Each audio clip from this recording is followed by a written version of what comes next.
इस देश की 85% लोगों की हिस्सेदारी आरएसएस में क्यों नहीं हुई? आरएसएस का गुणगान किस बात के लिए किया जाए?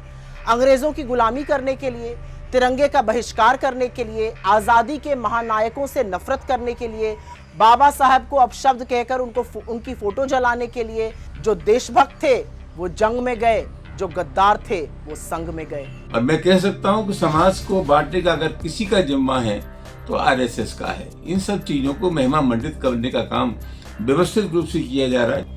देखिए, जो लोग इल्जाम लगाते हैं उनको आरएसएस की एबीसी पता नहीं है।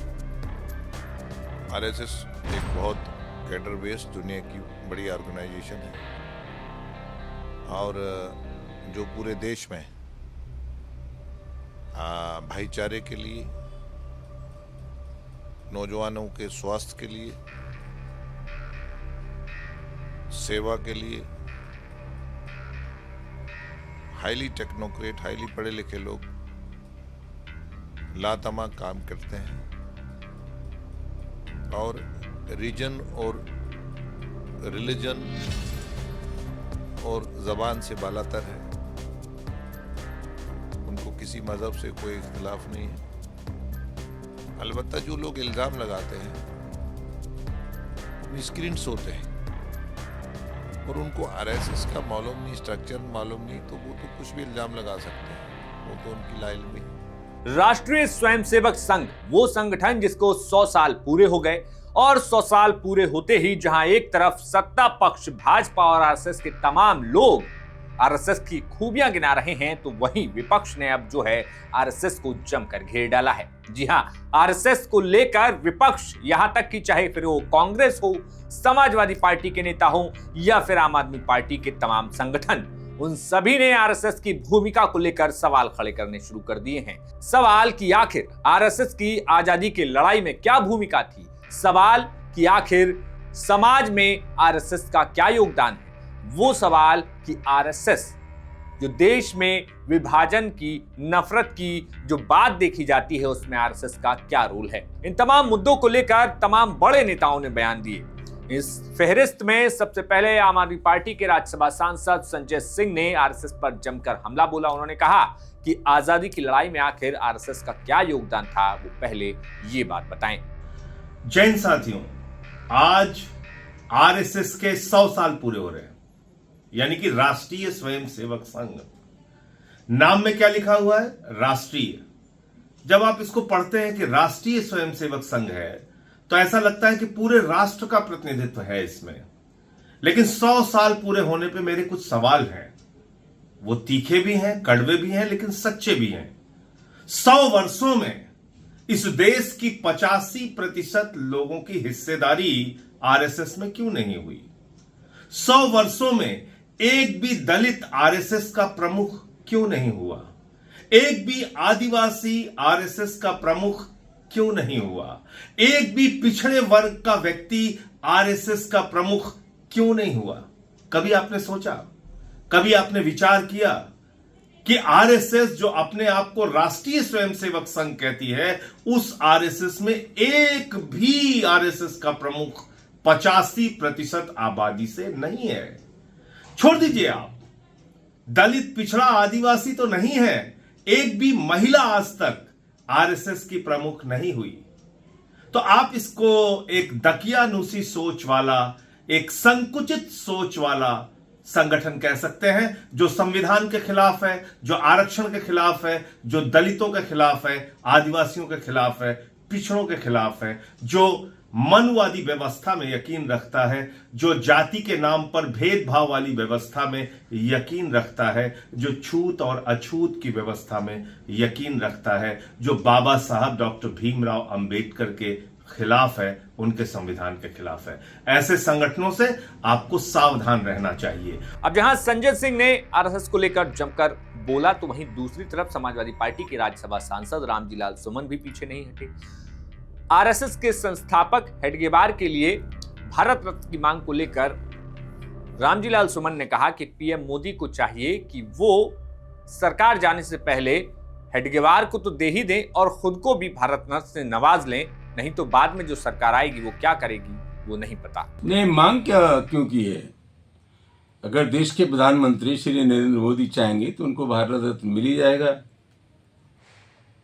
जब सावरकर जी का चित्र जो संविधान भवन कहा जाता है, पहले वही संसद थी, संसद के केंद्रीय कक्ष में सावरकर जी का चित्र लग गया, एक एयरपोर्ट का नाम भी सावरकर के नाम से हो गया, तो फिर जहाँ तक हेडगेवार साहब का सवाल है तो उनको भी सम्मान मिल जाएगा, भारत मिल जाएगा। तो पहले तो उन्हें सावरकर को भारत रत्न देना है, फिर हेडगेवार को उन्होंने भारत रत्न देना है। सबसे अहम सवाल यह है कि इस साल 100 वर्ष पूरे हो रहे हैं राष्ट्रीय स्वयंसेवक संघ को। देश के राष्ट्रीय आंदोलन में, आज़ादी की लड़ाई में इनका कोई योगदान नहीं रहा, और मैं कह सकता हूं कि समाज को बांटने का अगर किसी का जिम्मा है तो आरएसएस का है। इन सब चीज़ों को महिमा मंडित करने का काम व्यवस्थित रूप से किया जा रहा है। मेरा विनम्र आग्रह है कि पता नहीं आगे कौन सरकार बने, इसलिए प्रधानमंत्री नरेंद्र मोदी स्वयं भी भारत रत्न ले लें तो उनकी बड़ी कृपा होगी। अब इसके बाद जो है कांग्रेस पार्टी की मीडिया सेल की हेड सुप्रिया श्रीनेत ने तमाम फैक्ट और तमाम दावे करते हुए आरएसएस को जमकर घेरा और सवाल खड़े किए। सुप्रिया श्रीनेत ने कहा कि आरएसएस को किस बात के लिए याद किया जाए, क्या तिरंगे के अपमान के लिए याद किया जाए, अंग्रेजों की गुलामी के लिए याद किया जाए, आजादी के महानायकों से नफरत करने के लिए, और लंबी फहरिस्त जो है सुप्रिया श्रीनेत ने गिनाई। सुनिए क्या कुछ अंदाज में, अलग अंदाज में सुप्रिया श्रीनेत ने आरएसएस को जमकर हमला बोला। आरएसएस के 100 साल हो रहे हैं तो टीवी पर, अखबारों में सरकार के नुमाइंदों द्वारा आरएसएस का गुणगान किया जा रहा है, लेकिन आरएसएस का गुणगान किस बात के लिए किया जाए?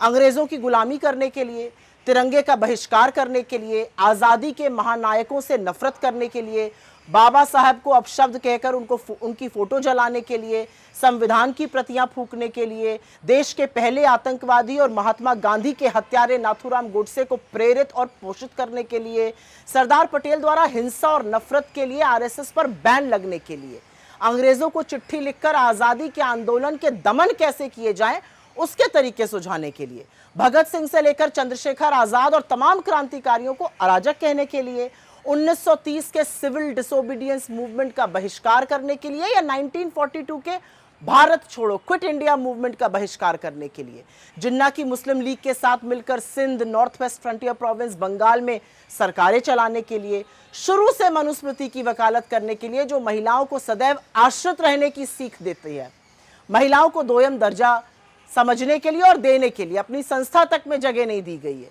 हाशिए पर पड़े लोगों को निम्न श्रेणी का समझने और मानने के लिए, सामाजिक न्याय और आरक्षण की खिलाफत करने के लिए, आज तक एक भी दलित, एक भी पिछड़ा, एक भी आदिवासी प्रमुख न चुनने के लिए, घोर सांप्रदायिक और घोर जातिवादी होने के लिए, आखिर किस चीज के लिए आरएसएस का महिमा मंडन किया जाए, आरएसएस का गुणगान हो?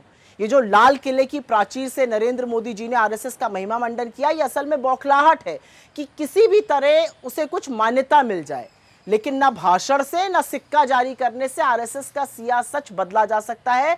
उनकी ट्रेनिंग का नतीजा, ज्यादा दूर देखने जाने की जरूरत नहीं है, बस आरएसएस के पूर्व प्रचारक और प्रधानमंत्री नरेंद्र मोदी को मुजरा, मंगलसूत्र, शमशान, कब्रिस्तान बोलते हुए सुन लीजिए। प्रत्यक्षम किम प्रमाणम, यही ट्रेनिंग है। किसी ने ठीक ही तो कहा है, जो देशभक्त थे वो जंग में गए, जो गद्दार थे वो संग में गए। अब जहां विपक्ष के तमाम सांसद और बड़े नेताओं ने आरएसएस के 100 साल पूरे होने पर आरएसएस को घेरा, तो वहीं दूसरी तरफ भारतीय जनता पार्टी के नेता गुलाम अली खटाना ने साफ शब्दों में कहा कि जो लोग आरएसएस को नहीं जानते, उसकी शैली को नहीं जानते, वही ऐसी बातें करते हैं, और आरएसएस परस्पर सद्भाव और लोगों को जोड़ने की एक विचारधारा है। सुनिए क्या कुछ गुलाम अली खटाना ने कहा।